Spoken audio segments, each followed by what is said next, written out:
So, excuse me. So, so with the hospital, uh,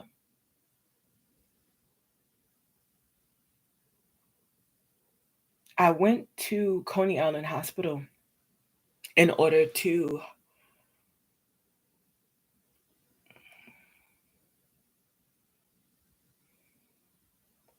because my body, just all the things that were going on, I let them know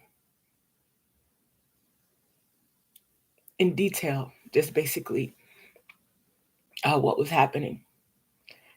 They had me stand, they had security guards, a woman security guard. They identified who I was. She went inside the booth, the medical booth, and she let them know that I was there. And I'm aware of all of this stuff. I wasn't mm, just made aware, but my focus of awareness was directed towards things, certain things. So she went into the booth, and when she went into the booth, she alerted the nurses. So they had made me wait. They made me wait. Before they made me wait to go inside, excuse me, the nurse just basically, I was standing close to the glass. The nurse went like this, was making sure that my focus was angled towards looking at, um, I think it was a male, his face. So they gave me a little bit of issues in increments, and given my Medicaid card to be checked in uh, to be seen. So by the time that I got behind there, they took my oxygen level. They sat me down, and when they took my oxygen level, and this is a conditioning, the way I'm responding now, because right now, what's happening as I think about this area of what's happening and things that are connected to it, my, how can I say? And the reason why I'm explaining this is so others will understand where it fits and what I'm fearful of and what hurts me, what I'm an emotionally intelligent person. The only thing I fear is my child's life. The only thing I fear is losing those that I love.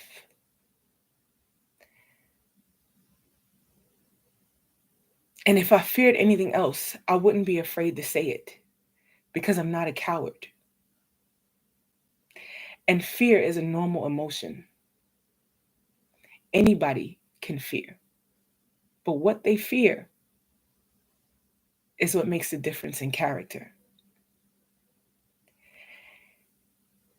And with my child,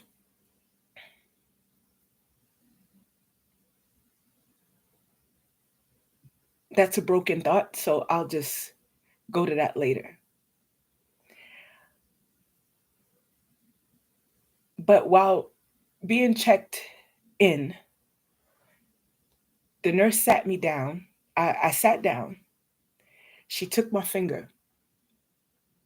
She took the blood sugar machine and she jabbed it just like that into this finger. And I remember feeling kind of like a feeling of feeling peculiar. And I looked down at my finger and it's like I analyzed it. And I stood there and I stared at the blood on my finger.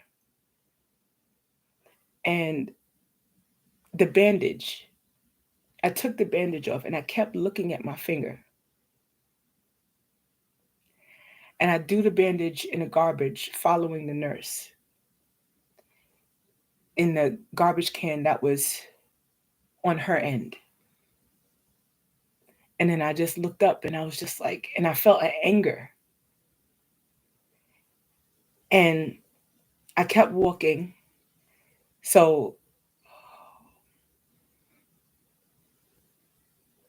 I think that is when they placed me in an area. So it was darkened. Uh,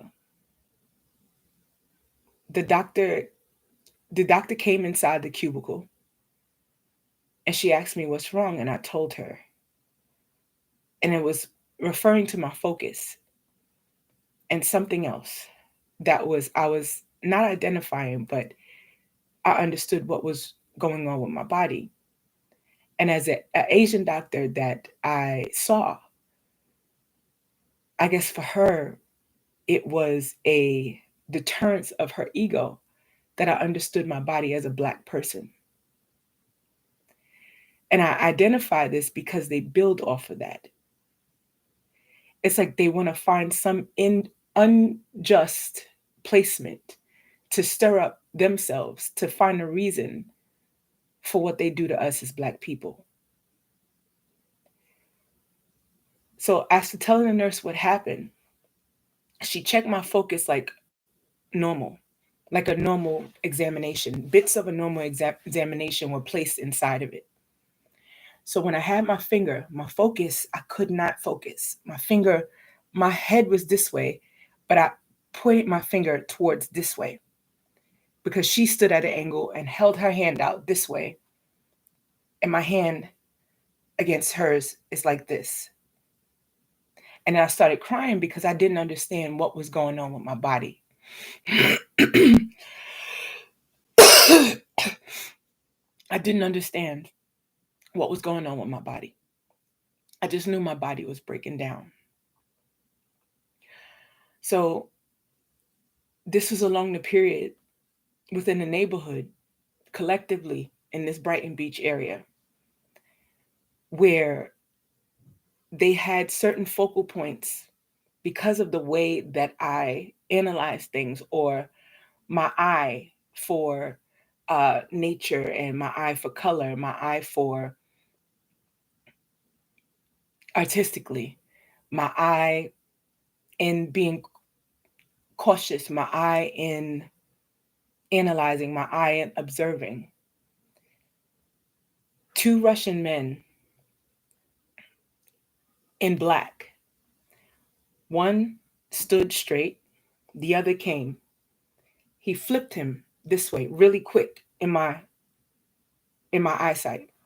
Now, and I'm going towards that, but inside of the hospital, that time, that's when I had my phone. Now, some things were happening on my iPhone where I noticed another little icon on my screen, like a little, it was like a circle. And in it, or whatever the case may be, I'm noticing it, not the one that it's a clear one that travels along. It was within the software that, and I noticed it. And while I was in the hospital, after they did what they did, after everything was done, if they I laid on the bed, and after the stuff I explained in the previous live, when I got up, they had a homeless guy, two security guards had a homeless guy opposite me, and they were harassing him. And I was paying attention to that, and I was ready to document it because I understood in what was happening to me that I can do something different for people. That in this placement given, that I could make standards and things straight. And that showed all throughout the statement. And within that, after they tortured me medically, with the medicine that they gave me, when they raised my pressure, in inducing the shock and the procedure or whatever they did, how they did it, my my heart rate again was past. And then when they gave me that medication, I felt a burning, literally. There was a burning in my chest. Like it didn't feel like liquid fire. It was just felt like my smelting, like my heart was smelting. Like someone smelts gold. And it was that illuminescent type feeling, but it was burning. And it was so much pain in my chest. And I sat there and under shock that my body would go against dying. Because they used me basically as an experiment. So my body would go against dying because of how much my body was in shock. And when they gave me that medication, I told them and I sat in the thing and they ignored me then also. And they said, just leave her there as if I'm another lost case. That's exactly how their demeanor, if you will, was. So I'm there. I'm like, I don't know what this feeling is, my heart. And I kept on saying my heart, not any outlandish. I'm like, my heart. I don't know what's just in the same temperament. But just, I couldn't even express emotion because that's how much my, I was condensed within myself in the shock. And so after they induced even more the shock, and then when I went out into the neighborhood, collectively there are Asians in this neighborhood, there are Indians in this neighborhood, there are Arabs in this neighborhood, there are Spanish people in this neighborhood, there are white people in this neighborhood, there are Russian people in the neighborhood. If you want to go towards ethnicity and all that other stuff like that, Russian and whatever, however you identify it, Russian and uh, Caucasian people. There are black people in this neighborhood, but more so when everything started occurring, I started seeing black people taking care of the elderly people. After it was like they were doing it noticeably to say, "Well, you're not the only black person in the neighborhood." So if someone complains about this is what Russian people did to black people, we're gonna have black people start working for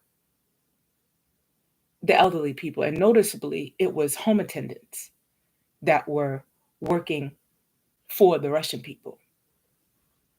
So there came a time, or whatever the case may be, where there was like, I identified it as like a reaping because they placed scenarios within the neighborhood, specifically the jail scenarios, where I remember the store that I would go to get Lucy's. Now, within that store,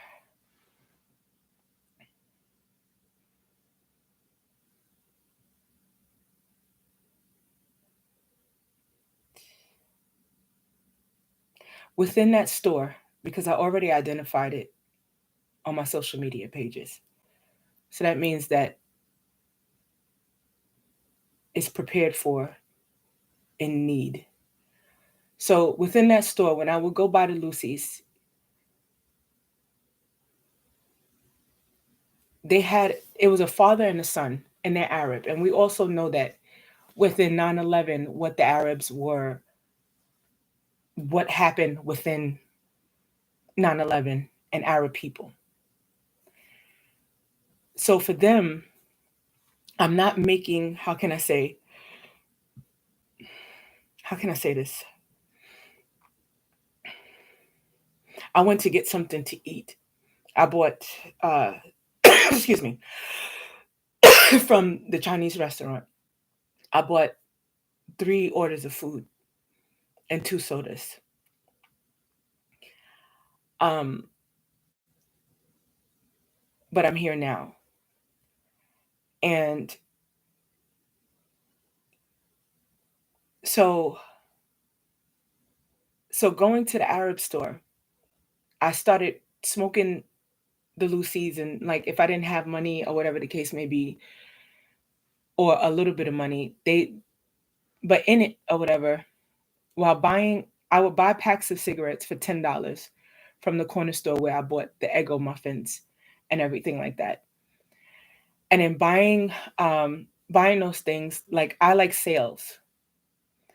Uh, I like finding sales.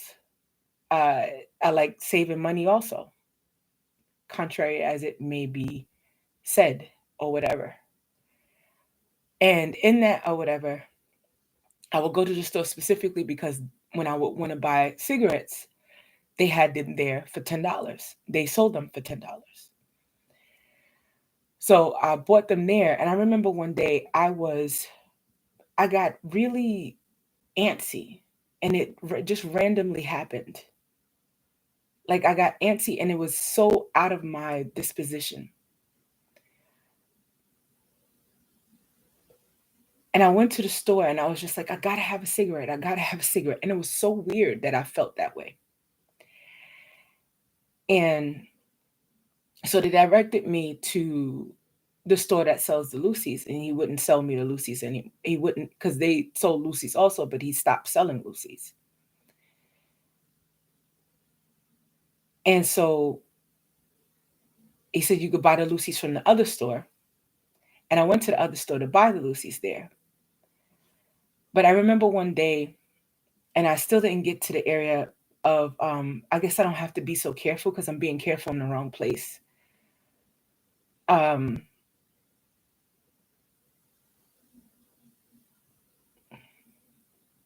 so, and that is what they're using against me. And I understand that, but I just trying to find a way out of it while still protecting my heart, your heart, to who this is applicable to, and having my life together and safe. Um,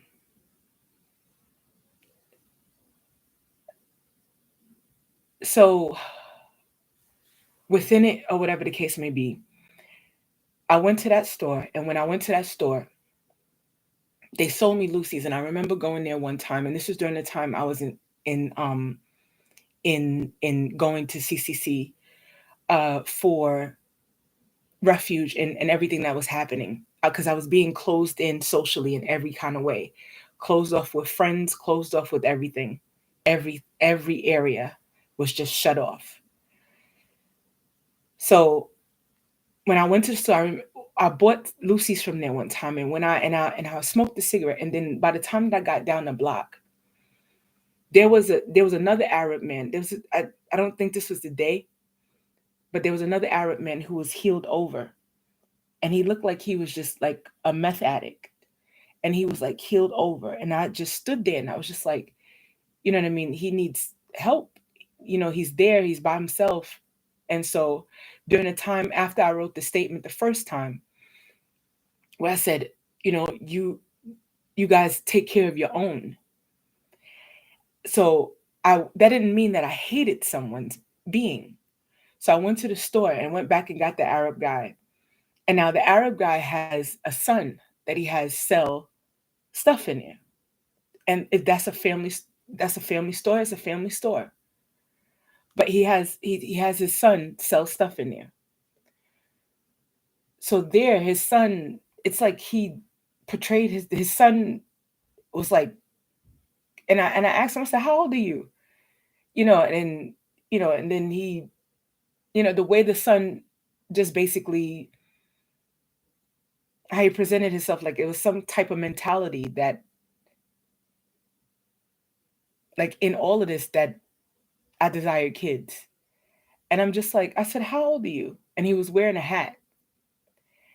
And so I don't know if that's the day that I bought the Lucy's, and then down the block when I smoked it, my whole body just dropped.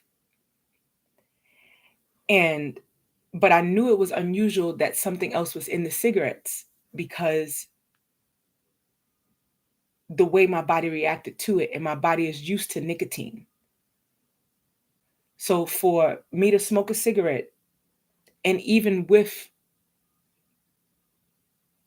that medicine that they put in my system, I still had nicotine in my system. So there's no counteraction. It would have happened at the time I was in the hospital and as a result. And so I smoked the cigarette, and then the cigarette, all of a sudden my body just collapsed.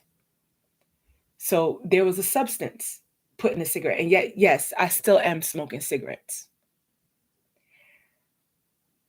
But there was a substance put in the cigarettes for my body to collapse just like that in the middle of the street. I felt woozy, and my body just collapsed. And it was understood in my chemical makeup that just basically my body was responding to some type of chemical in my body.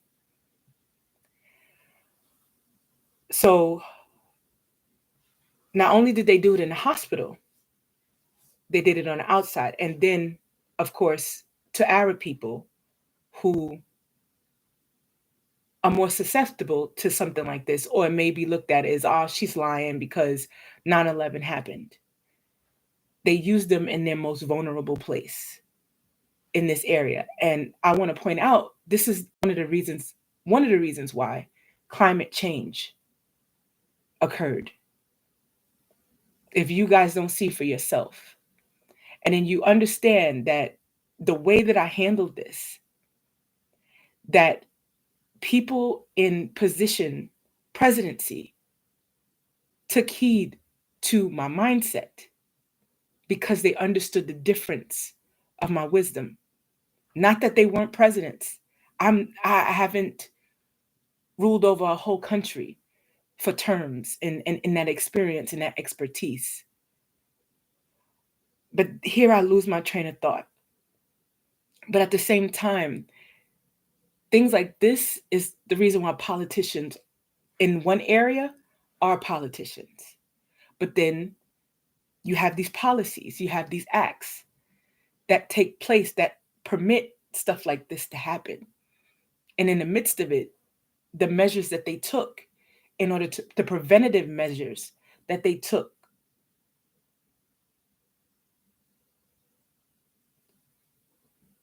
occurred. But at the same time, the human trafficking, the area of the ICC, them trying to come against the preventative measures purposely after understanding who I am.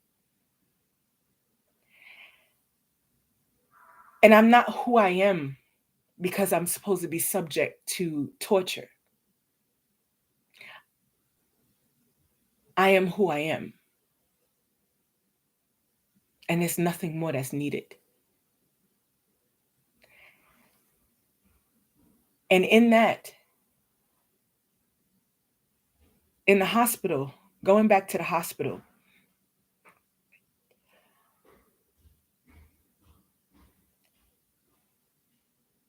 after that situation, that occurrence that happened now it was a Black woman who was a security guard.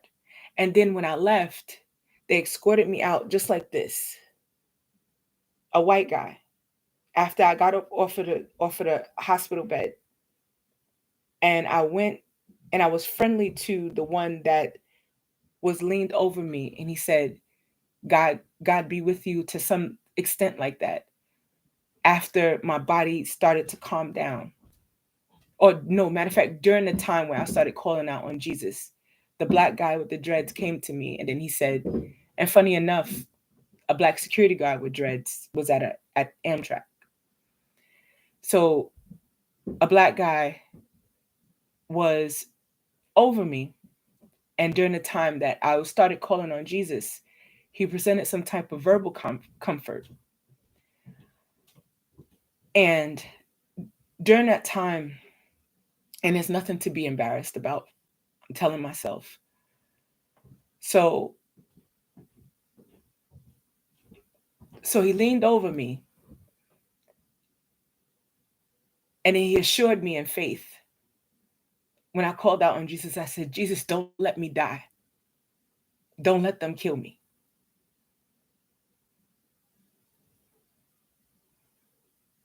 They led my focus enough that I understand what they were doing according to what they were feeding my understanding with, which in fact was true.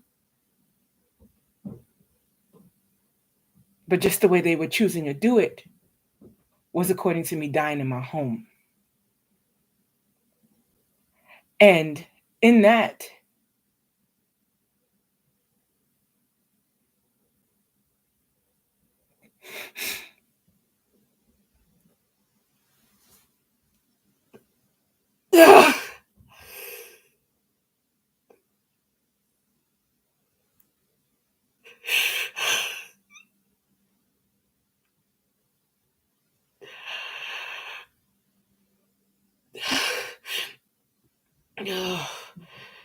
in that,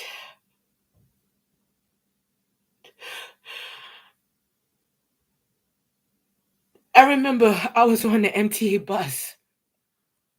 The MTA bus took increments in their driving, and I understood the pulsation of the way they were driving. When they would speed up, my heart began to tighten.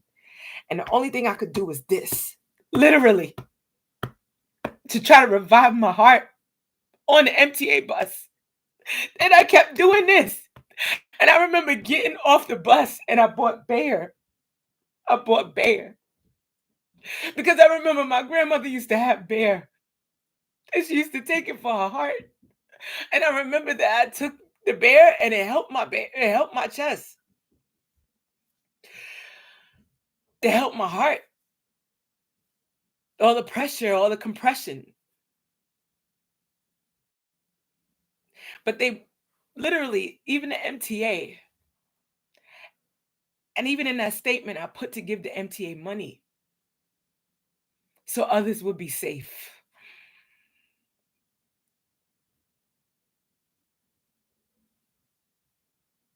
I sowed seeds of peace within what I understood I would be capable of doing. That's my heart. Nothing less and nothing ill deserved.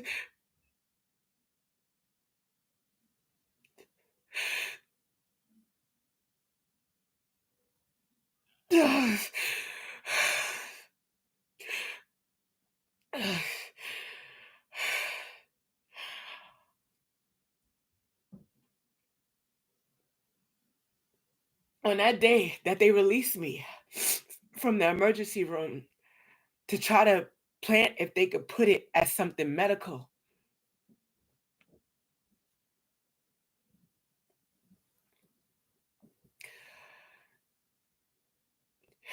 After they put that medicine in my system, they put the medicine in my system in order so my brain would not, how can I say, so I won't be a dreamer.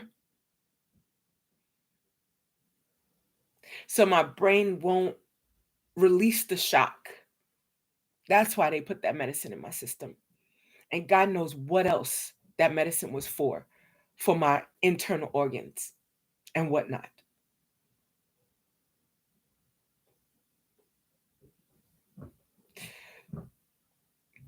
So I was biologically terrorized in my own country. And not by the Arabs, that was something added on, but by medical professionals at Coney Island Hospital on the day they indicated for me to sign in with green and blue, trailing off the ICC with their blue and green and blue pamphlet of Bible study and everything that they target and have targeted with me. Because Obama wants change from Black people being tortured, because I want change from me being tortured, from Black people being tortured, from my child being tortured, that I didn't even know that was supposed to be my fate. So since they saw that they couldn't yield something off as medical, being that I came back to the hospital, but they led me back according to after. So after that, it was that other hospital that I went to that they were trying to, they kept me there in a friendly disposition. The whole ward was just being friendly towards me and welcoming towards me on purpose. That's what they use as a psychological treatment. They understood the healthiness of my mind, and the whole ward was just being friendly. As if, but the goal was to present a paranoia in my personality of happiness. But they still couldn't do that because the shock was being induced outside. So, how can I put this? So, within that, in method, in this neighborhood, the Russians basically understands, they have a expertise, if you will, in the body framing.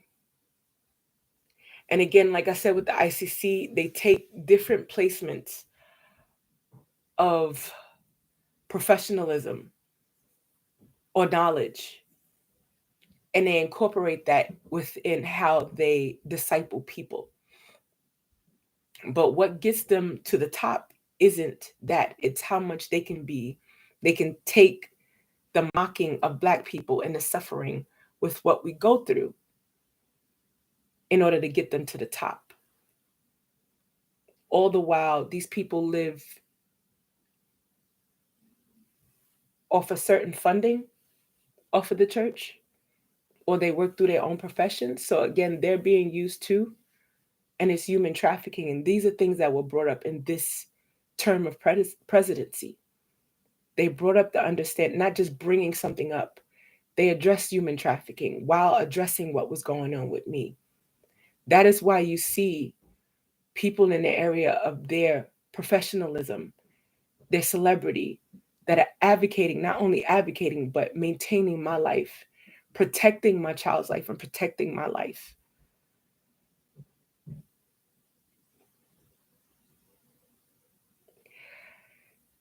So within the neighborhood,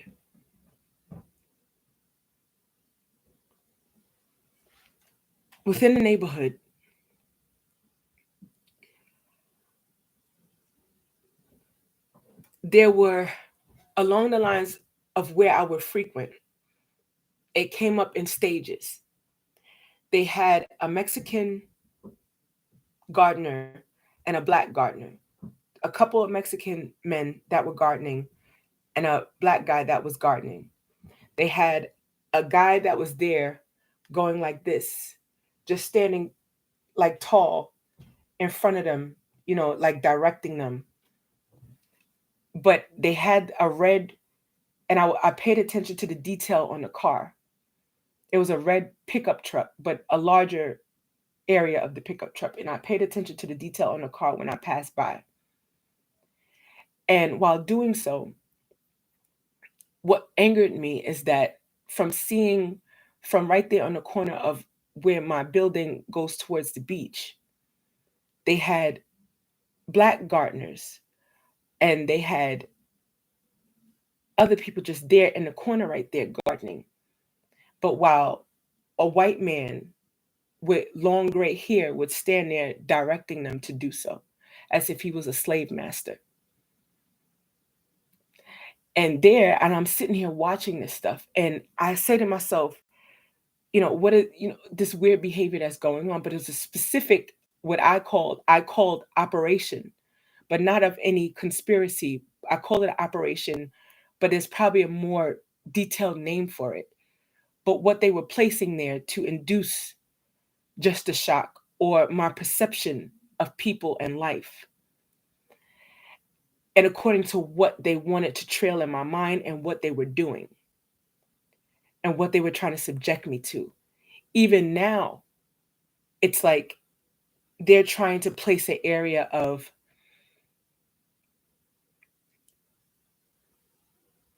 we're going to keep doing this, the upper hand. These white people don't care nothing about understanding. They tried to put the understanding of, well, we just want to understand what's going on. If that's the case, that medical woman that was on Nick's show, she wouldn't be showing the fact of, this is what we're doing to her.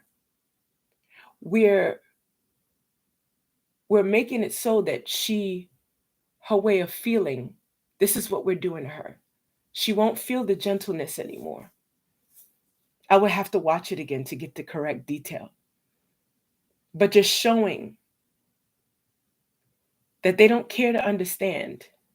They enjoy the mockery and they enjoy inflicting the pain. That's what the message that said that she did there openly, although it is a show, right? So within that, or whatever the case may be,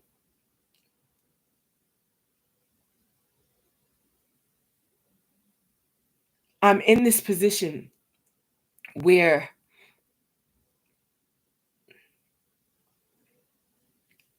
the direct idea of understanding how much I'm being harmed, the newness, them mocking a new mercy, the newness of harm will get that immediate reaction if I speak about it. But then it's different than when I'm in person. But what they use out here to try to diffuse that understanding is get them to attack her in the areas where she's weak. They'll find delight in that.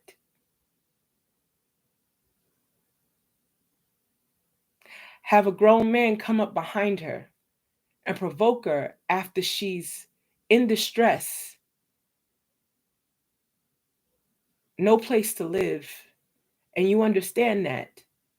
The whole state understands that, but provoke her. Now, in the ICC, I took Greyhound to go to Boston. When I went to Boston,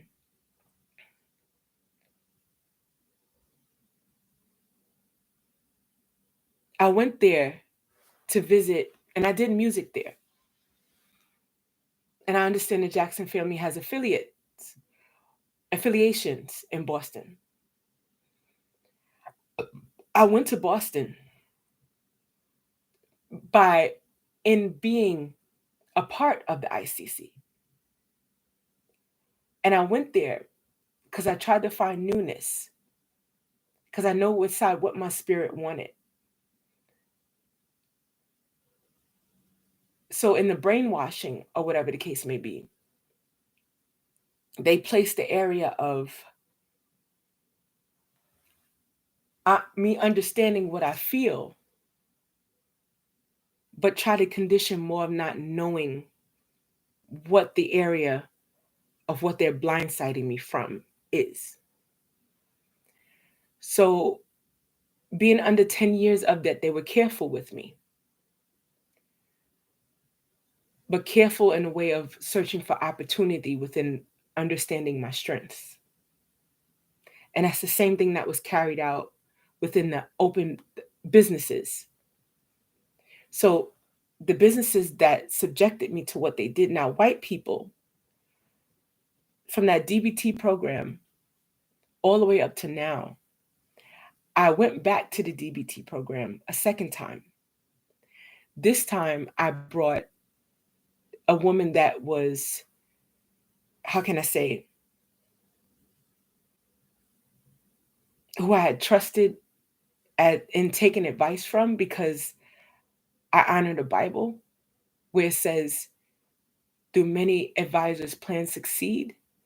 But it was the wrong people that I was asking advice from. And that was the context of it. And it is true that you become like those who you get advice from.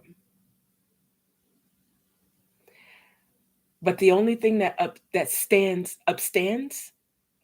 or is upstanding is that which is true and that which is just. Whenever calamity tries to destroy that which is just, it is obvious and is understood from difference of motive. Now, that's why the Bible talks about that no weapon formed against you will prosper. Things will happen. Changes in life happen. People still seek destruction because that's the condition of their heart. But a distinction is always made obvious from another person's motive. You wouldn't have to show up what is wrong. Hurt is not the only thing, or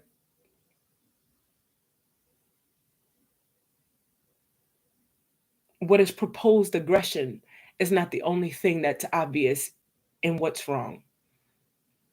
It's distorted to think that that's the only angle or focus that we have as Black people or others that suffer the same. But in the hospital, so when they admitted me from that time, when they tossed me back and forth in that same room, and I'm trying my best. I'm trying my best to uh, speak through my sober emotions, but I can't even do that. I'm trying. It's like I'm peaking right now. I can't even do it. That's how much they suffer me.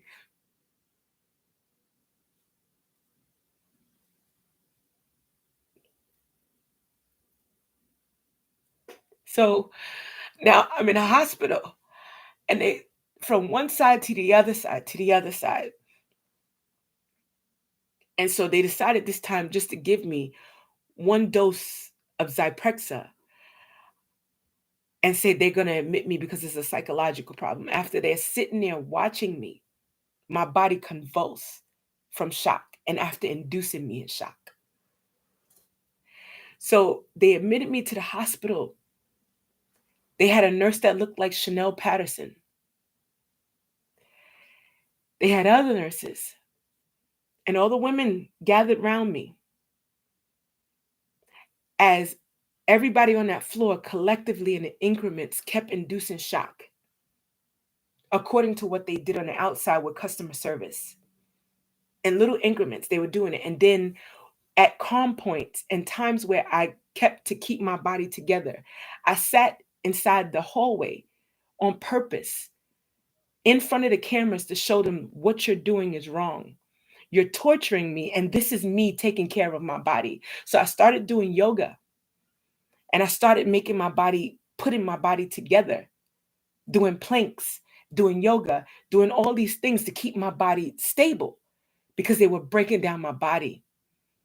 And I was doing it on purpose.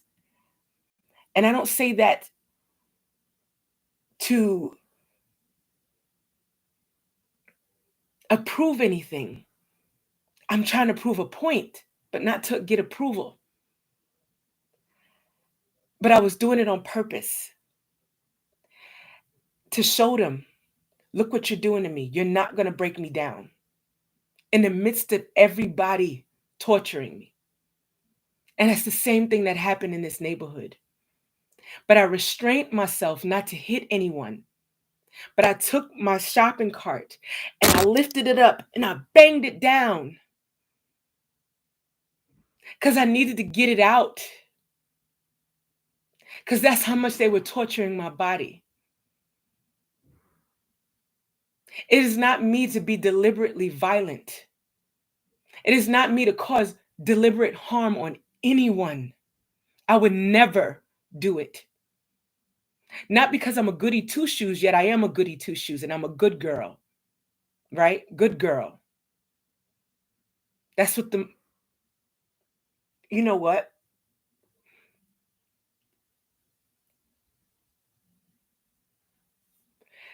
That's what two white women said to me when I was on a shuttle train. I sat on a shuttle train on my way back to Bed-Stuy. And in little increments, just like they were having me and my daughter stalked.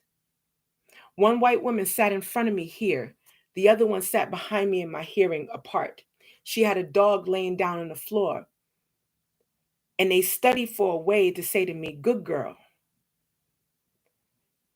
And my anger stirred and they got off the train and walked quickly off. Now, these things happen unexpectedly.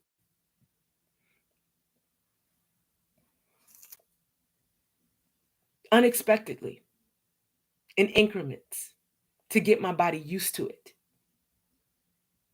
Not that I wouldn't respond to it, so that my body wouldn't know how to respond as much as they were inducing me in shock. and collectively everyone doing it. That's what I meant by saying, do I think I'm invincible? No. But am I a coward? Not at all. And in that, they did the same with my daughter. When I was at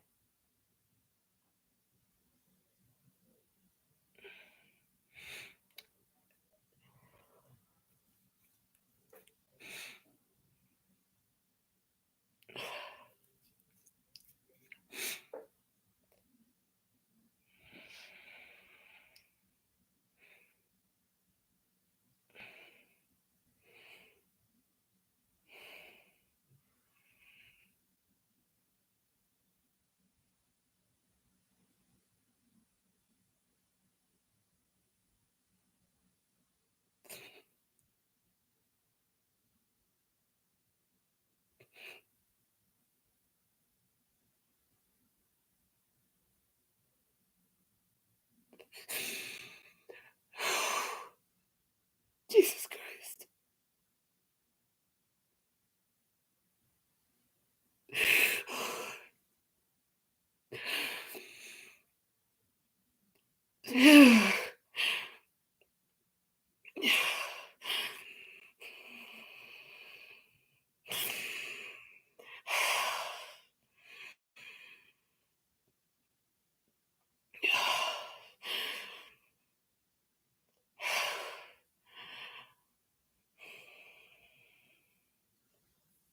At Broadway Junction, they did the same with my daughter. I didn't see my daughter. They purposely made us not see each other. And upon seeing my daughter laid her head on my right shoulder. And it was as if I bounced. She bounced from me. I remember at another time that I was able to see my daughter at Utica Avenue, as a custom that my mother would meet me there at Utica Avenue. And that's something they trained my mother to do when I had visitations in foster care. And I met my daughter at Utica Avenue. And the funny thing about it, another young lady came in front of me that looked like my daughter. And then my daughter came to me from my right side. So I looked this way, and the little girl looked like my daughter. And I'm trying to bring my focus. I'm like, and I was like, no, that's not Shania. Then my daughter came to me from my right side, and I was sitting down on the subway bench. And she said, "Hi, mommy." She said, "Mommy," and she caught my attention. My daughter caught my attention.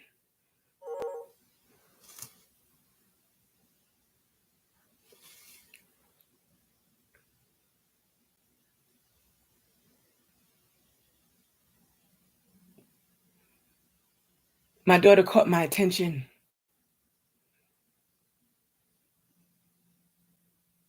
And when she caught my attention, I turned to her, and she looked at me, and she was in a placement like she didn't know how to trust me. Do you know how horrific that is? For a mother to experience her child not knowing how to trust her mother. For me.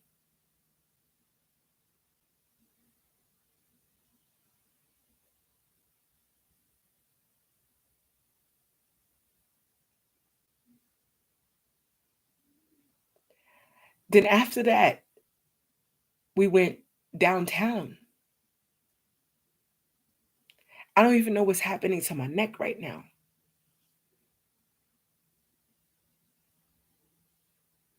We went downtown. And I was thinking in my mind where I should go to sit down and try to talk with my daughter.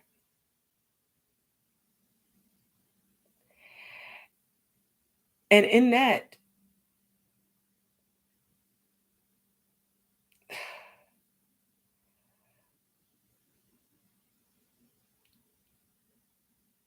I thought of the only thing, like flashes of memory that I was used to, the same way when they shocked me coming out of the hospital, that was the only thing I could think of in order to find what's fitting to spend time with my child. Only flashes of memory from time we spent with each other before.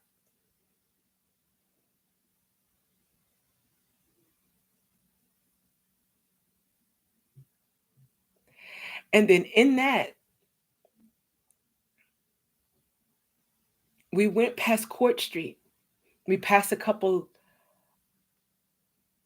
of police cars.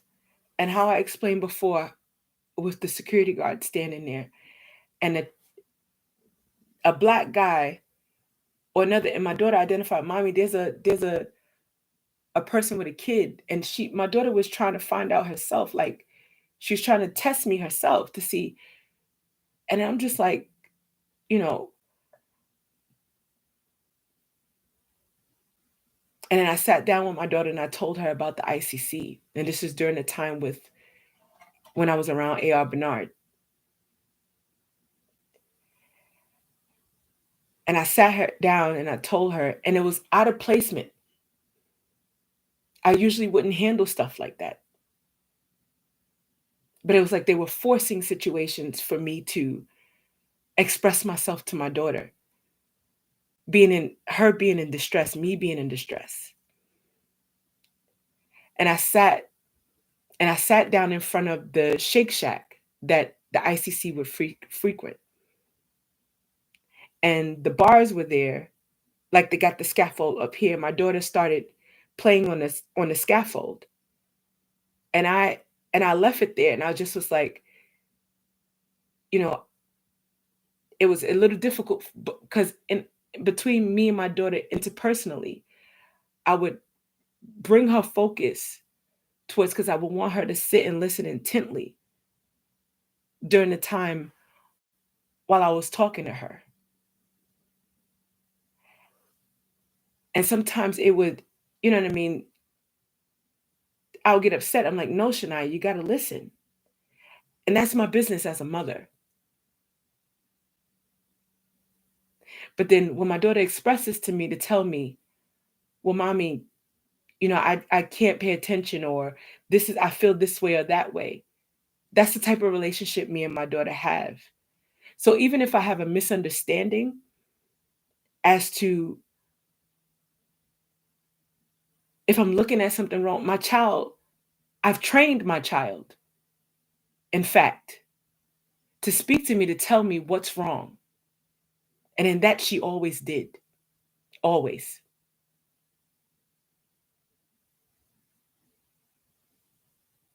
So when, as you see that picture when I'm dancing, how my daughter's looking at me like, when I'm like, what you want?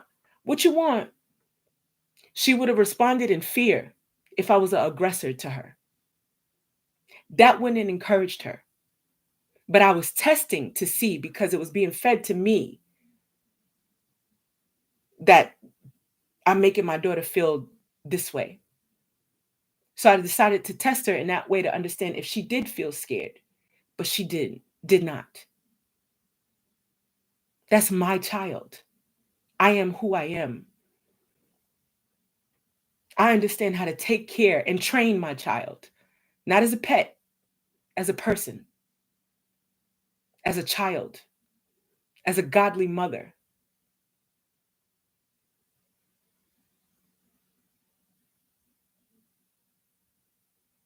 And I sat trying to gain her attention, but she was just playing on the scaffold.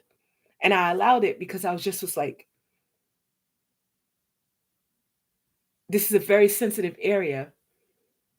And if she's being fed other information, she's angry with me, she's dealing with all these different types of emotion, then I'm gonna have to try to find the best way and the most capable way and most able way that I can talk to her about certain situations. But I was forced to talk to her out of place.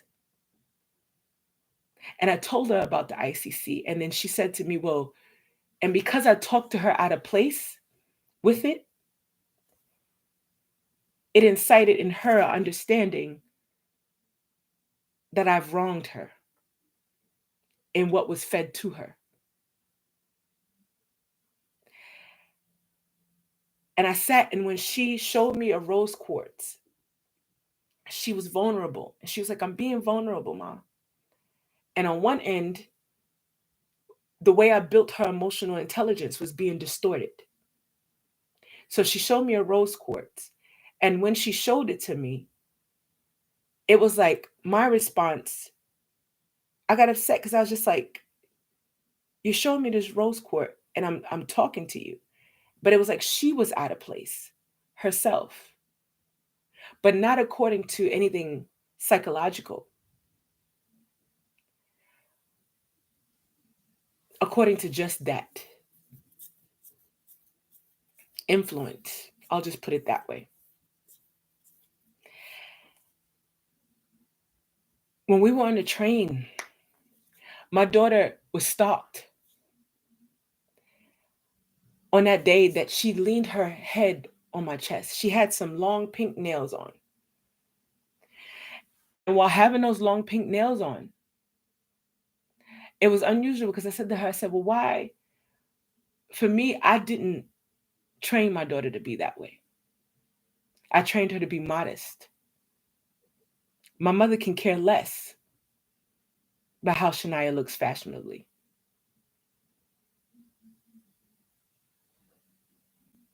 In the essence of, my mother learned from them, but my mother was suffered to do that, unfortunately. And within that, she had long nails. And I think that the what I've learned is that when exposing the body, the reason why is not because somebody's a hoe, but it's also my area of parenting to understand how I want my daughter to be raised according to the environment that she is living in. If you have a celebrity that shows the area, they have that to upstand and uphold that disposition of where they present themselves because they're leading others in that area, and especially for what it stands for, to tell you the truth.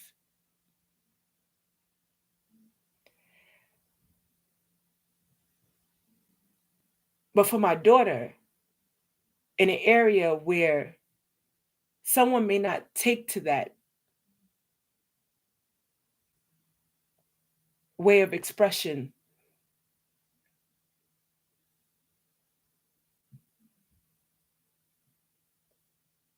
as an honor, not that she can't be herself, but in knowing how to carry herself through every situation, but more so within the boundary of how we have our lives. I have a right as a mother to train my daughter to live her life in a way that is conducive to the safety of her boundaries. And it's not limiting her, because if she ever was to be in a celebrity position, that is the boundary line when she's there, because that comes with building of character. You don't see people half naked, if you will, just to be half naked. Some are half naked because they just want to be half naked. And you know what? Even that has character behind it.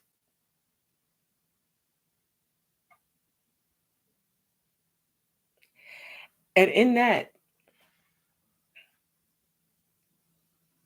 but on a intertwined, how can I put this?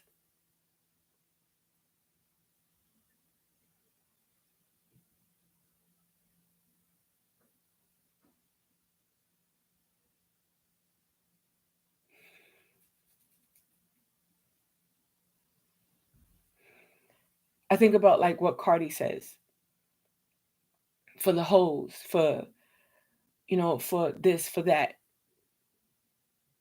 Not in the same aspect of how the word bitch is used, but for the hoes. Like somebody who's forced into a situation where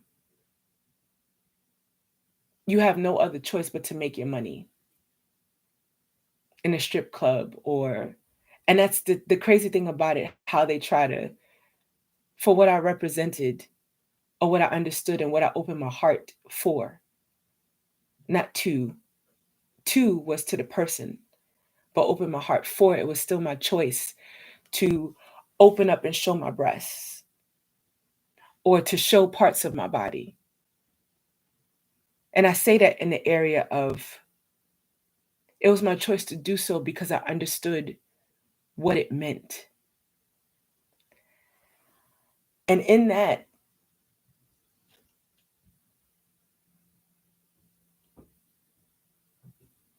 you have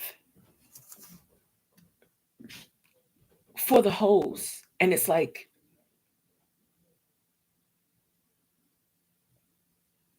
if you're in a place of supporting, or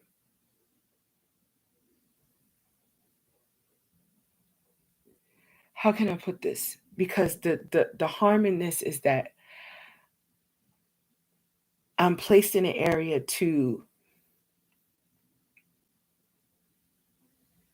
how can I put this?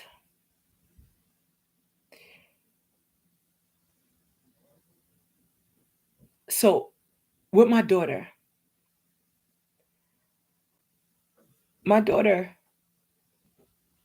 leaned on my right shoulder.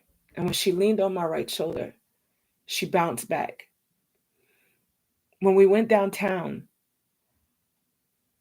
we ended up walking around and we went to a park. And we went to the park and she sat on the swings. And I noticed from my peripheral that somebody was out there looking at the two of us in the park. And while we're there, I'm talking to my daughter and I'm trying to find out if she is understanding certain things about who she is and what she's presenting herself is for, who she supports, and things of that nature. And I'm sitting here talking to her, trying to find an area to speak with her with, to understand where she's at, what's going on with her. So we're sitting in the park and just people are passing us, and it's like, while I'm focusing on her, I see the focus of the person that's near me, and she looks a little distraught, but she has to force to teach herself to not be that way. I didn't never want my daughter to live a life like that. She had no need to live a life like that, but we were forced for that to happen.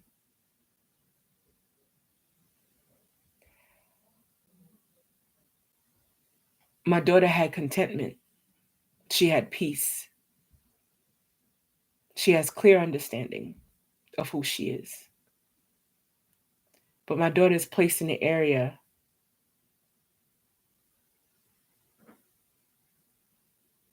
where she's suspended in what the foster care system did to her.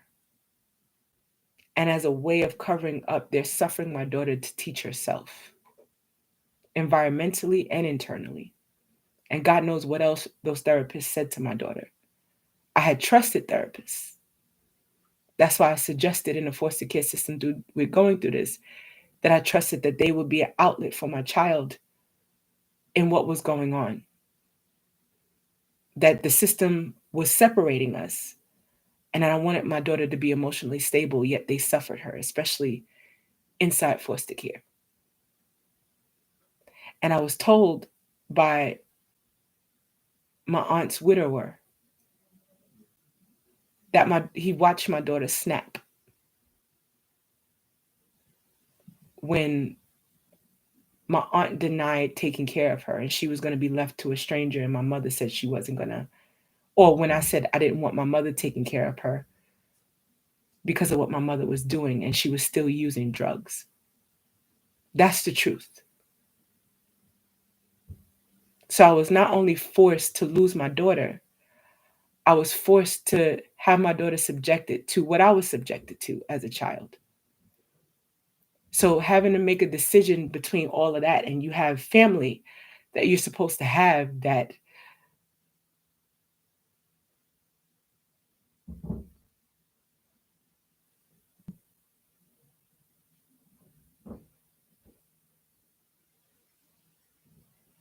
then I listen to my aunt say no.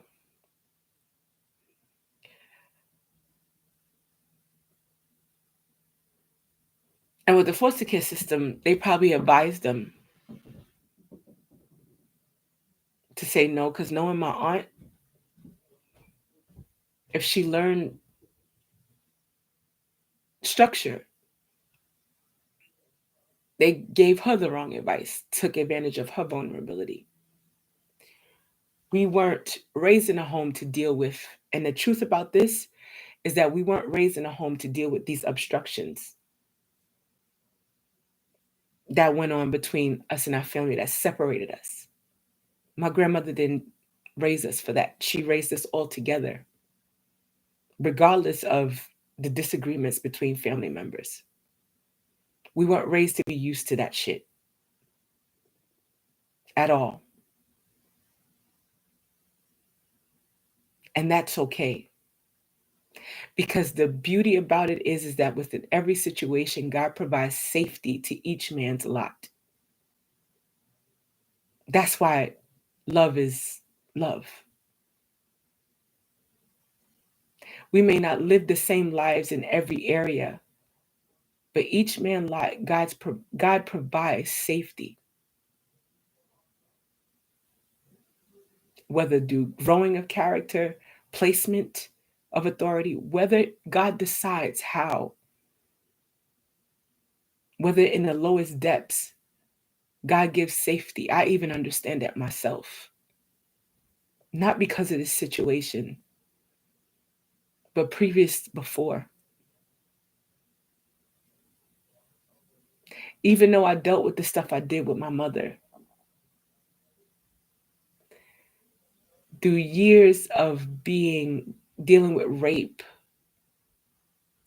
dealing with drug abuse, dealing with violence,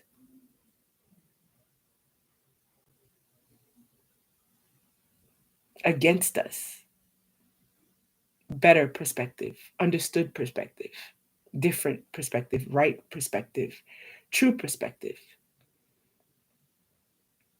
dealing with those things.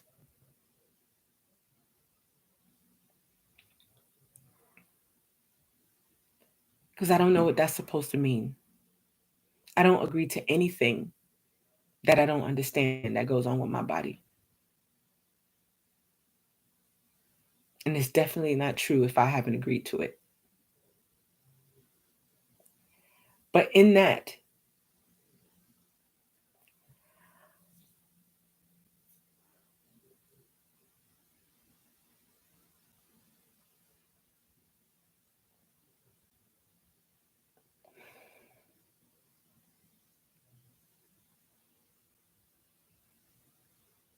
when my daughter and I were at Broadway Junction, we were stopped then. We got on the train.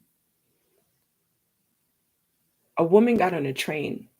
And when I saw my daughter had her head held down like this when she saw the woman across with the phone going like this. And she was deliberately, and I was there, and it was if I was like this. And I'm there and I'm looking at my daughter, and I realize that her head is down.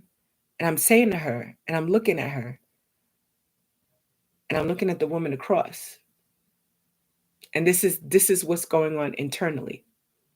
And you could tell by the way that I'm trying to peek or peeking that this is exactly what was going on with my body in the induced shock. and do the conditioning. So my daughter's on this side. So when a woman got on the train, I understood from my peripheral. And that's when I looked at my daughter, and more so, I'm like, what is going on? And she's there, and she's like this. And while she's doing that, I'm witnessing her taking note of my child. And when she's doing that, I'm trying to draw her attention and talk to her. And her head just goes down as if this is what she was used to. When she was in Philadelphia, when she was in Philadelphia, uh, she called me and she said, Mommy, I understand. Like she understood darkness. And I'm here and I call the police. And as I'm searching and I'm looking just at the back area of what is going on, and let me think more internally as to what me responding to the woman across from me.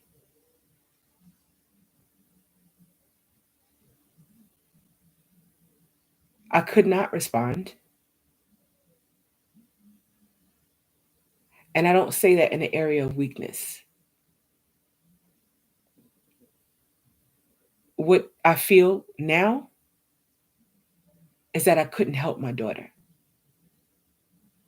in the midst of understanding and being aware of what was happening in the moment, but not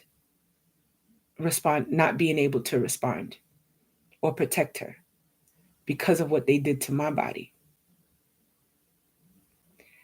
I remember the end of that day, my daughter, when we got off on the 3 train, I knew that I could not leave her because if I was to leave her, something would happen to her, especially what they were inducing over the phone with the danger.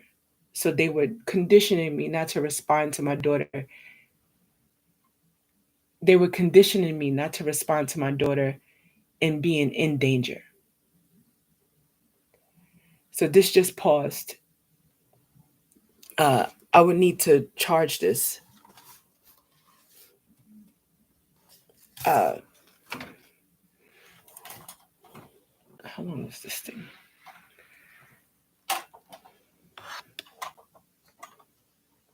So they were conditioning me not to respond for for what it meant for my daughter to be, not what it meant for my daughter being in danger. Um, so over the phone when she was in Philadelphia,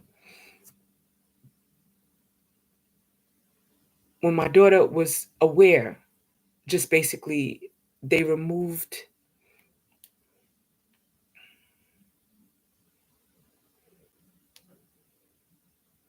any type of blindsiding. And while I'm on the phone with her and my daughter's crying, she's calling me, she's telling me she's watching a bunch of movies. And a specific movie that I knew that the same thing was being done to her when she told me the specific movie that she was watching when she texted to me.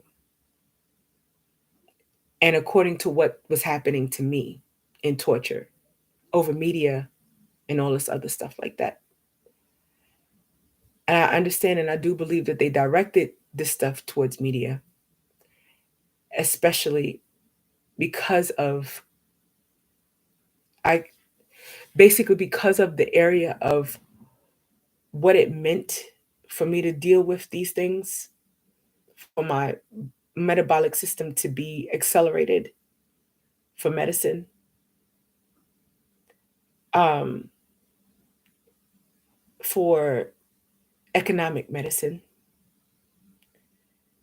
for uh, what other celebrities have dealt with, what we as Black people deal with.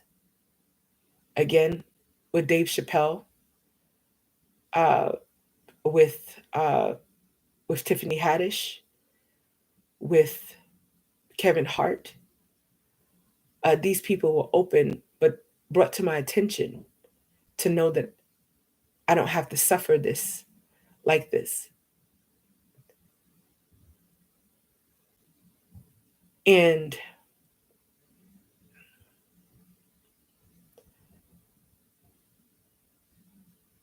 I'm going to end this here right now, for right now. And then I'm going to find where I want to continue.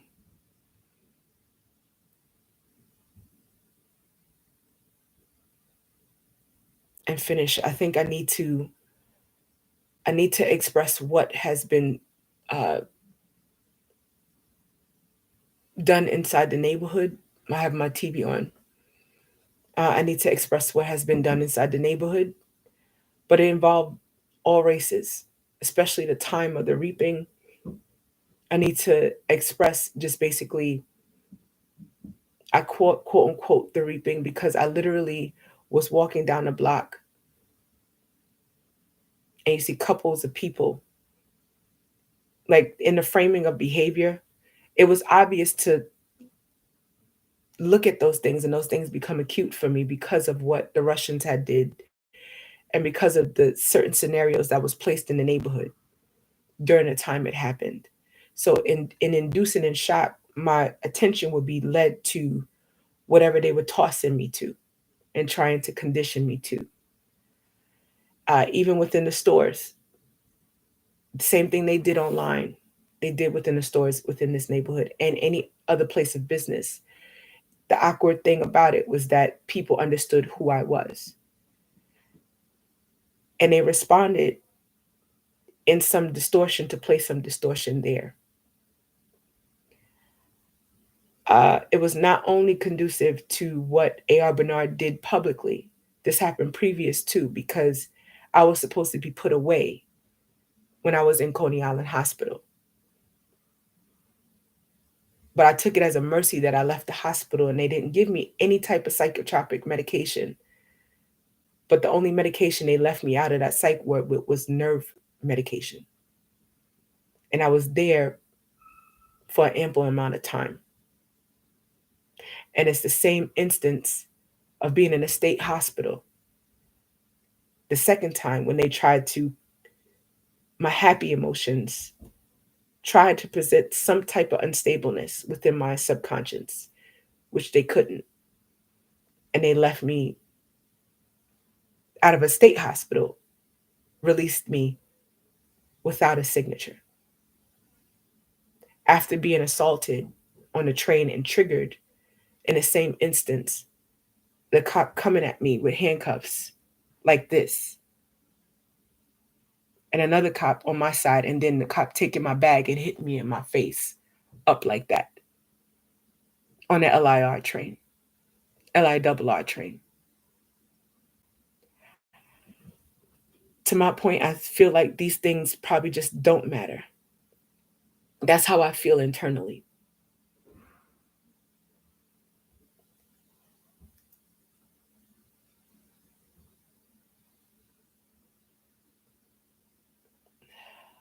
I'm gonna end this right here until and just collectively get myself together because I'm happy that I'm able to let go of some of my emotions.